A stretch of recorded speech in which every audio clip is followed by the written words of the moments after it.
22 مرداد. اینم غذا رسانی برای این توله ها. توله ها اینقدر گرسنه‌ان که من هر روز باید بیام بهشون غذا رسانی. نوش جونتون مامان، نوش جونتون باشه، دورتون بگردم.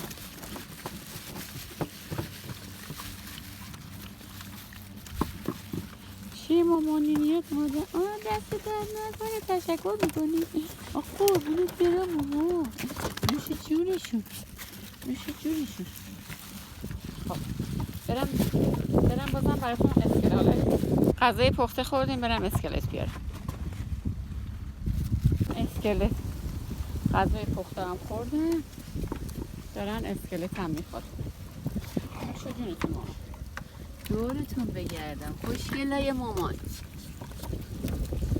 ای جونم.